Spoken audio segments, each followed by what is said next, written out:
Next, I'd like to add a little bit more detail to the artwork. Our golf ball should have dimples, and we're going to be setting those up in another layer above the ball. But before we do that, we're going to take a quick look at a technique called masking.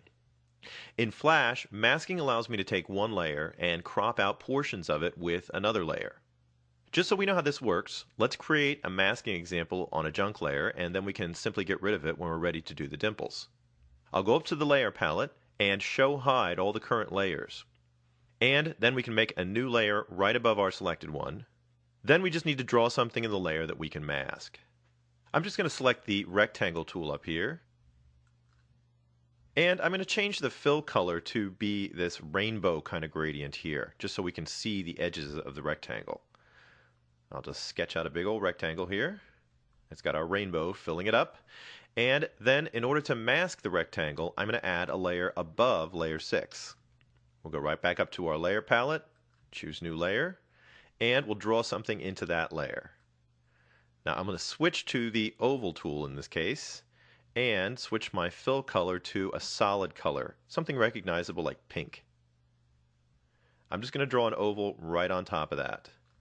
Now you can see the portion of the rectangle that the oval covers. It's only from the yellow bar over here to right on the edge of the pink. And right now I have two normal layers, so they show up just like regular layers do. But if we double click on the icon in front of the layer, that brings up our layer properties palette. And you'll notice that our layer can actually be one of several types. What we're interested in right now is mask. I'm going to take layer 8 and make that into a mask layer. We'll click OK, and you can see that it gets a little bit different icon. Now, once we have a mask layer, I'm going to take layer 6, double click on that one, and I'll set it to a layer that's being masked. Now, it doesn't look like much right now, but when we lock the two layers, we can see the effect of the masking. You can see that that pink area becomes basically a hole that we can see the other layer through. Now, this will work with any two layers you want, so it's a great way to crop one layer using another.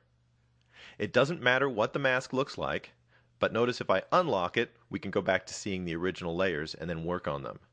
The only thing that matters is the fill shape in the mask layer. In fact, let's try one more thing before we go away from this. I'm going to double click on the pink circle in our mask, and I'll just hit delete, and I'll switch over to a paintbrush tool. Let me set the brush size big,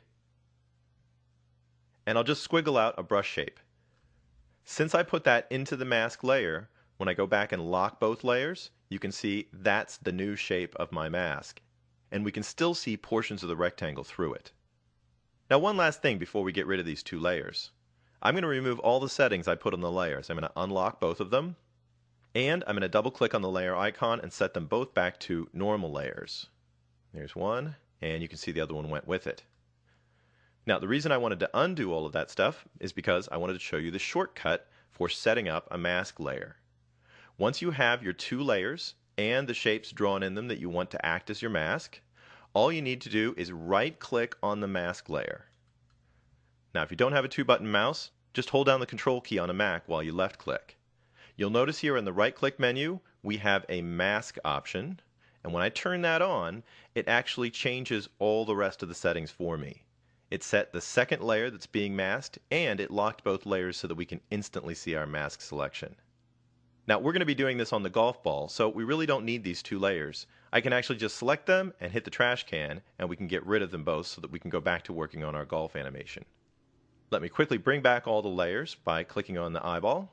You can see that brings them all up, and we're ready to start working on our golf ball.